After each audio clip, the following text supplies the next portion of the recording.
अब फिक्र में वो खबर जिसके इर्द गिर्द पिछले कई दिनों से ग्लोबल इकोनॉमी रुक रुक कर सांसें ले रही थी। ईरान और अमेरिका के बीच बढ़ते तनाव ने उस समुद्री रास्ते को जकड़ लिया जिससे गुजरता है दुनिया का करीब 20% तेल।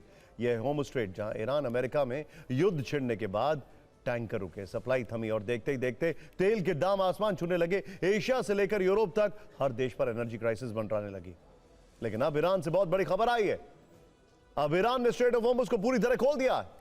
लेकिन ईरान ने यह फैसला क्यों लिया है? ईरान के विदेश मंत्री अब्बास अरागची की पोस्ट में इन सारे सवालों के जवाब है। अरागची ने एक पोस्ट में लिखा कि लेबनान में हुए युद्ध विराम के तहत स्ट्रेट ऑफ होर्मुज़ से होकर गुजरने वाले सभी कमर्शियल जहाजों के लिए युद्ध विराम की शेष अवधि तक मार्ग पूरी तरह खोल दिया गया है, जो कि ईरान के इस्लामी गणराज्य के बंदरगाह और समुद्री संगठन द्वारा पहले से घोषित तय मार्ग पर होगा। हालांकि ईरान की सेना ने साफ किया है कि सिर्फ कमर्शियल जहाजों को इस रूट से निकलने की इजाजत है, किसी भी मिलिट्री जहाज को गुजरने नहीं दिया जाएगा। यह छूट लेबनान में चल रहे युद्ध विराम के साथ जुड़ी हुई है। ईरान ने उन रूट्स की जानकारी पहले ही दे दी थी जिनसे होकर जहाज गुजर सकते हैं।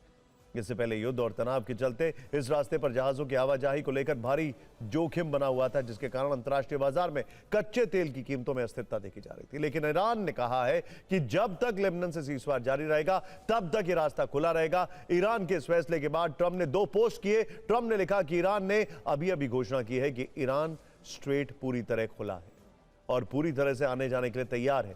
Thank you. इसके बाद ट्रंप ने ट्रुथ सोशल पर एक और पोस्ट किया।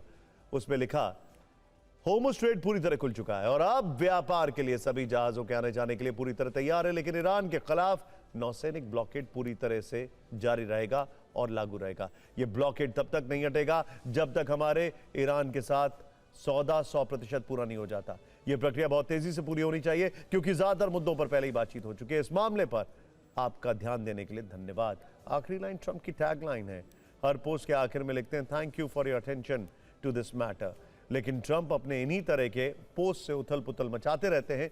अब इस युद्ध में तीसरे स्टेक होल्डर की बात करते हैं और वो है इजराइल, क्योंकि लेबनान पर सीज़फायर होने के बाद ही होर्मुज़ स्ट्रेट को खोला गया है। ऐसे में इजराइल के प्रधानमंत्री बेंजामिन नेतन्याहू का स्टैंड समझना जरूरी है। वो लिखते हैं, मेरे दोस्त राष्ट्रपति ट्रंप के अनुरोध पर, जिनके साथ मिलकर हमने पश्चिम एशिया को बदल दिया और बहुत बड़ी कामयाबी हासिल की, हमने लेबनान में अस्थायी सीज़फायर करने पर सहमति दे दी है। मैं ईमानदारी से कह सकता हूं कि हमारा काम अभी पूरा नहीं हुआ। रॉकेट्स और ड्रोन्स के खतरे को अभी भी खत्म करना बाकी है। हम इन खतरों के खिलाफ कुछ और चीजें करने की योजना बना रहे हैं, लेकिन मैं इस बारे में ज्यादा डिटेल नहीं बताऊंगा। स्ट्रेट ऑफ होर्मुज़ से दुनिया का लगभग 20% तेल गुजरता है। अगर यह बंद हो जाए तो तेल की सप्लाई प्रभावित होती है और कीमतें बढ़ जाती हैं। और अब जब इसके खुलने का ऐलान किया गया है तो बाजार भी राहत की सांस लेने लगा है। जैसे ही स्ट्रेट ऑफ होर्मुज़ खोलने का ऐलान किया गया, ब्रेंट क्रूड ऑयल के दाम गिरना शुरू हो गए हैं। ब्रेंट क्रूड ऑयल की कीमत $98 प्रति बैरल से $90 प्रति बैरल हो गई है। कुछ रिपोर्ट्स में 10% तक की गिरावट बताई गई है। अमेरिकी बेंचमार्क WTI की कीमत भी काफी गिरी है।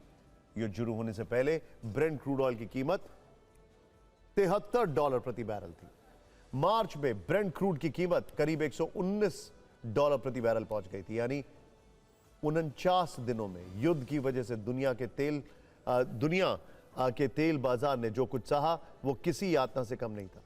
कई देशों में भयानक क्राइसिस आ गई थी, लेकिन जब तक हालात सामान्य हैं बाजार तेजी से उठेगा और दुनिया में तेल की सप्लाई भी बढ़ेगी। लेकिन सवाल अब भी कायम है, क्या ये राहत स्थायी है या फिर पश्चिम एशिया में बारूद फिर कभी भी भड़क सकता है?